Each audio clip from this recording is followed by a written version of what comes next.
This review is going to be about this induction hob. It's a portable one. Sorry, induction hob. It's a portable one. It's from the famous brand Tefal. Okay. So what have we got here? We've got 6 functions on this. We can boil, we can fry, we can deep fry, we can simmer, we can stew. There's 6 functions, 9 power levels. There's a timer for pans with diameter from 12 to 24 centimeters. And the most important thing for me is it's 2,100 watts. Okay. That's all the rest of the blurb there. On it's the same thing there. It's not a Chinese brand, but of course, like everything these days almost, it is made in. And of course, to test this hob out on, I've got a Russian-made enamel pot here.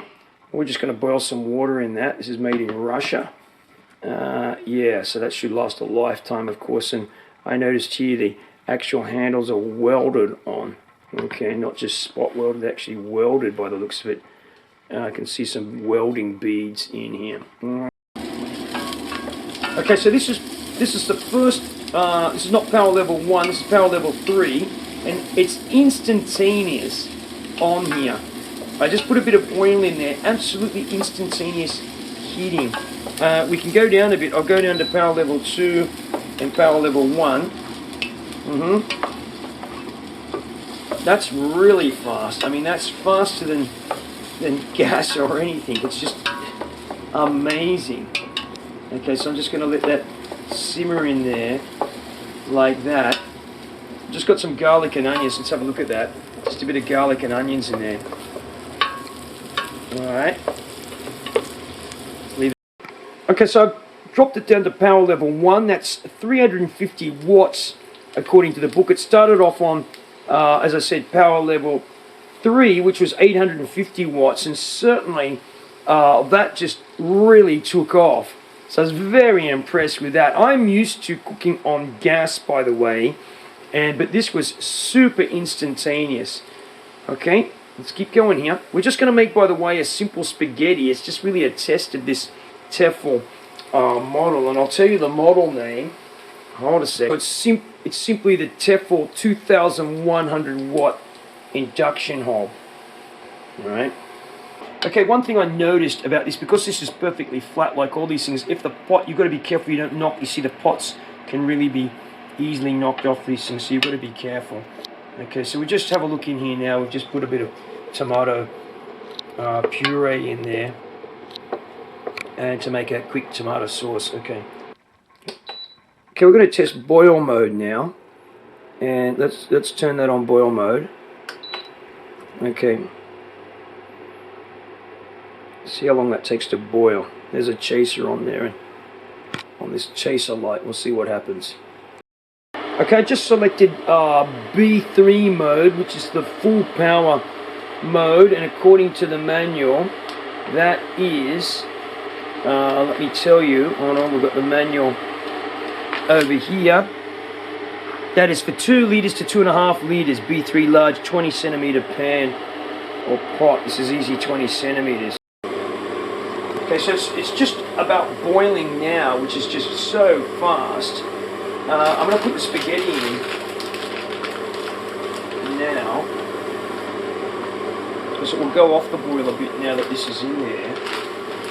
And I'm quite hungry. We're going to add an entire, that's 500 grams in total of spaghetti.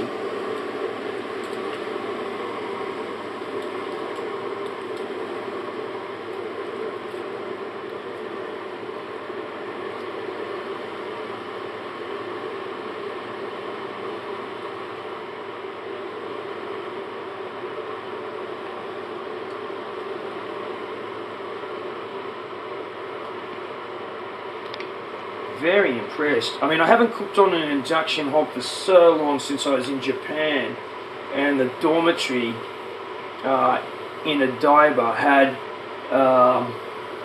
induction hobs everywhere. That was a long time ago. That was over 20 odd years ago. I was very impressed with that. Okay, we're in boil mode now, so this should be able to detect 100 degrees and not go over. I haven't put a lid on this. I'm ready to hit the off button in case it just keeps heating and heating, and it is Hasn't switched off yet on that. It's getting a bit more violent. Okay, I'm going to have to turn that off. Now, okay, I've gone down to manual. I just went to manual. I didn't turn it off because it probably had too much water in there, an inch from the top. It was holding it at 100, but it was just too much vigorous boiling. So I've gone down to P3 on here, and just for a gentle boil.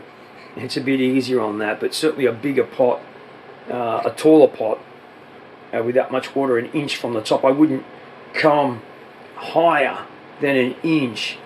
Otherwise it's just going to go over. It's got a lot of power, this induction hob. Right, okay, I want to talk a little bit more, just a bit of a summary about this Tefal induction heater. I think it's a great heater. The only problem I have with it, and it's kind of for the price I paid for it and the distance I walked to carry it here, it's really not worth taking it back for that, for my efforts. But you see here, there's some rubber feet here and here in these inserts. Well, they've omitted them, they've forgotten them from here, right? And that is a negative. That's poor quality control, I have to say. And this is a thing again that you can expect from made in China products. I don't care who is making them, and this is a lack of quality control. There's no rubber feet there and there, and that is important.